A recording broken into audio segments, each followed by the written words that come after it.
बिस्मिल्लाहिर्रहमानिर्रहीम। अस्सलाम वालेकुम। मैं आपका एस्ट्रोलॉजर सैयद मोहम्मद अजमल रहीम आपको राहु काल टाइम में खुश आमदीद कहता हूँ। जैसा कि आपको पता है कि राहु काल टाइम के बारे में जब तो वो तो आखिरी 2 मिनट का सेगमेंट होता है, लेकिन उससे पहले हम एक जनरल वीलॉग ज़रूर करते हैं। आज का टॉपिक बड़ा मज़ेदार है और मैं अक्सर मोटिवेशनल स्पीकर्स को सुनता रहता हूँ, जिसमें कासिम अली शाह साहब हैं, डॉक्टर जावेद साहब हैं, बड़े सीजनड किस्म के सीनियर प्रोफेसर हैं, और उनके अलावा जवेद चौधरी साहब हैं। तो इनकी तकरीरें बड़ी मोटिवेशनल तकरीरें होती हैं और अक्सर मैं तो अशफाक अहमद से इंस्पायर्ड हूँ कि मैं अशफाक अहमद की जो बातें हैं वो बंदे को ग्राउंड रियलिटी और बंदे को डाउन टू अर्थ करती हैं। मैं काफ़ी अरसे से मैं बड़े 15-20 साल पहले मैंने अशफाक अहमद को, बल्कि बचपन से सुनते आ रहे हैं। अशफाक अहमद तो मेरे फेवरेट राइटर्स में आते हैं, उनके ड्रामे भी, मान चलेगा सौदा, ये वगैरह सारा कुछ उसी में आता है। देखता रहता था बंद गली ये, तो उसको उनको देख के ना, तो रात मेरे एक बड़े प्यारे दोस्त हैं इकबाल साहब, इकबाल हुसैन, जो पहले ड्रामा निगार हैं और आजकल वो कराची में वो राइटर भी हैं, वो प्रोड्यूसर भी हैं और वो डायरेक्शन भी देते हैं। आपने अक्सर उनको ड्रामों में देखा, लंबे लंबे बाल, और उनकी जो मिसेस का नाम आजकल बुशरा अंसारी के रेफरेंस था, आप फ़ौरन पहचान। तो रात को उनके साथ मेरी बड़ी लंबी बात हुई। तो वो उनको भी शुरू से एस्ट्रोलॉजी में बड़ी दिलचस्पी थी, तो उन्होंने बड़ी किताबें पढ़ ली, बड़ा कुछ किया।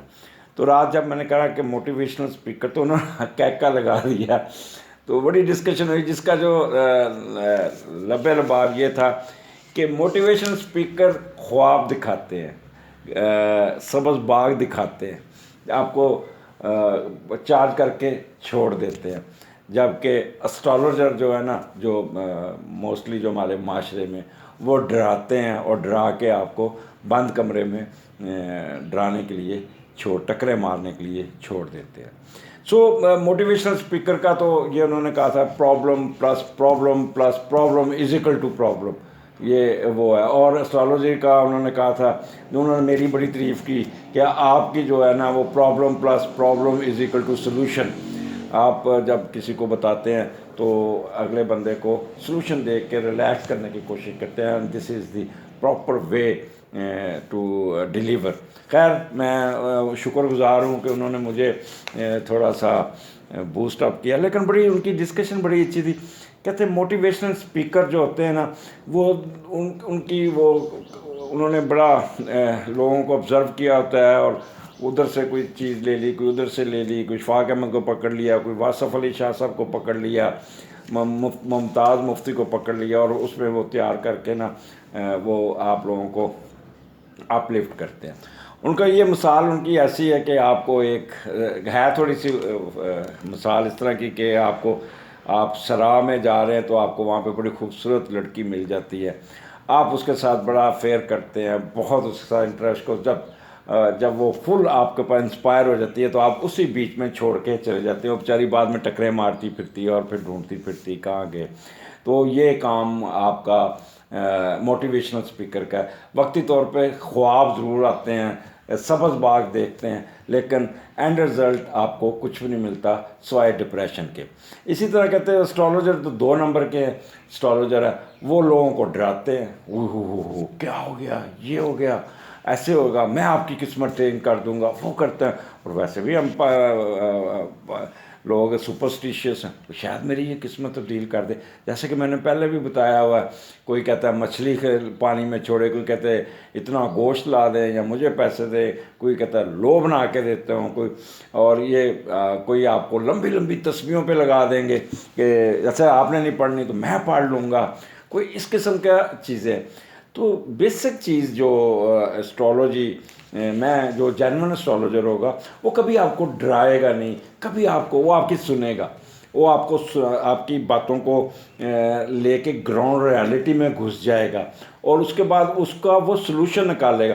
ठीक है, आपके साथ ये हो गया, ये आपकी किस्मत में था, तो उसमें कर्ज करने की क्या ज़रूरत है, इसको ज़रूरत ही नहीं। आप भूल जाए, पास्ट को दरवाजे बंद करें, आप अपना नया लाइन ऑफ एक्शन में अच्छा, फिर एस्ट्रोलॉजर जो होगा ना, उसको पता होता है कि ये जो प्रॉब्लम है, क्या परमानेंट प्रॉब्लम है, क्या ये टेम्परेरी प्रॉब्लम है, या ये प्लस माइनस जैसे कभी आ जाएगी कभी जाएगी।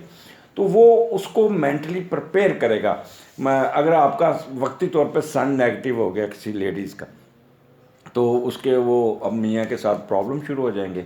अच्छा, अब वो अगर आप जेन्युइन एस्ट्रोलॉजर के पास नहीं जाते हो कि ये तो डिवोर्स होगी पक्की, ये तो ये है वो, और उसको डरा देंगे और उसको, अच्छा मैं कुछ करता हूँ। अब उसको पता होता है एस्ट्रोलॉजर को कि जी 3 महीने का टाइम है, या 4 महीने का टाइम है, या 6 महीने का टाइम है, तो इस पे ये रिकनसाइलेशन हो जानी है या कुछ, तो वो उसको ना डराना शुरू कर देंगे। फिर मैं लो आपके लिए ये काम करता हूँ।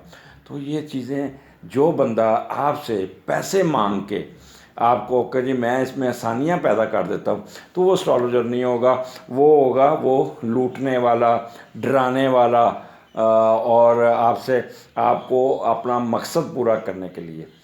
जो शख्स आपको कहे कि बेटा बहन मेरी, ये सन आपका नेगेटिव हुआ है, ये 1 साल इस तरह रहेगा, आपने एक तो अपना घर नहीं छोड़ना, एक आपने आप थोड़ा सा लो की पे रहिएगा, यानी वो टाइम फ्रेम बताएगा, और फिर उसको कहेगा कैसे मैनेज करना है, कैसे इसको लेके चलना है। और ये जो 3 महीने या साल वो गुजर जाता है, तो वो ऑटोमेटिकली हालात ठीक होने शुरू हो जाते हैं। जैसे मिसाल के तौर पे जैमनाइज थे, वो बेचारे पिसे हुए थे, तो अक्सर जैमनाइज में कहता था 1.5 साल सब्र कर लो, 1.5 साल सब्र कर लो। मेरे पास काफ़ी ख़वातीन ख़ास तौर पे अफेक्ट हुई थी अजवाजी life of point of view से।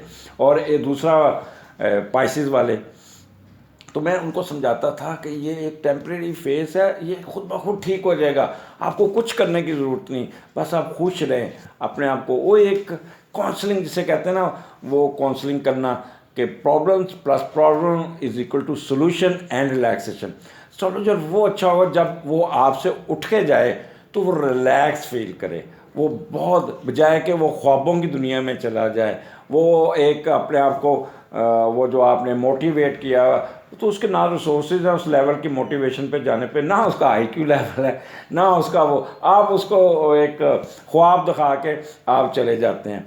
तो इसलिए मोटिवेशनल की बातें सुने ज़रूर, पर असर ना लें उनको, क्योंकि आप कर नहीं पाते। एस्ट्रोलॉजर आप हर एक के आगे हाथ रख के बैठ जाते हैं, आप हर एक से पूछना शुरू करते हैं उनका। अच्छा, फिर इस पर जब हम सीख रहे थे तो उन्होंने कहा था कि 2 साल किसी का हाथ नहीं देखना, 2 साल किसी से डिस्कशन नहीं करनी आपने, क्योंकि नीम कीम खतरा है जान। तो अक्सर लोग डरा देते हैं। तो इसलिए मैं आपको थोड़ा सा ये बताना चाह रहा हूँ कि this is the difference between motivation and astrology. पर genuine astrology is the only solution. आप मेरे प्रोग्राम सुनिएगा डॉक्टर राफिया के साथ, उस पर हमने अप्लाइड साइकोलॉजी को एस्ट्रोलॉजी के साथ लिंक किया। अब आ जाए राहु काल।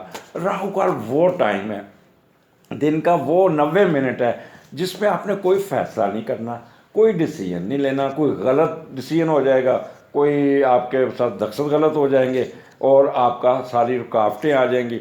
उस पीरियड को अवॉइड करना है। इस टाइम को आप परमानेंट नोट किया करें, और वो 1.5 घंटा आप अपना गुजार के फिर फैसला करें।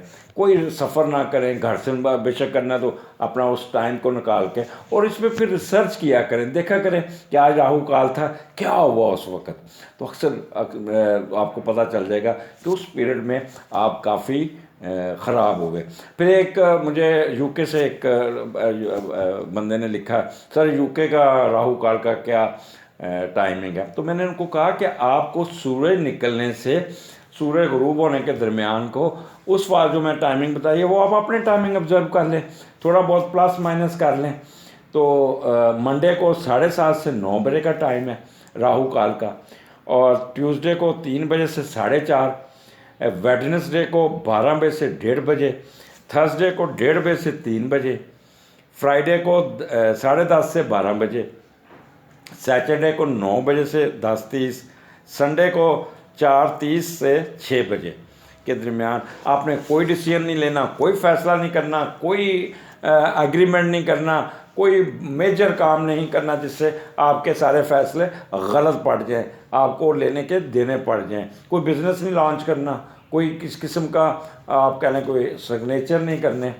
तो ये हमारा राहु काल टाइम है। आपके कमांड्स का इंतज़ार रहेगा और आपने इस बातों को जो मैंने की है गौर कीजिएगा, और फिर आपने मुझे बताना है कि कितने परसेंट मेरी असेसमेंट जो है, या इकबाल साहब के साथ जो मेरी डिस्कशन हुई है वो कितने परसेंट सही है। इजाज़त दीजिए, अल्लाह हाफिज़।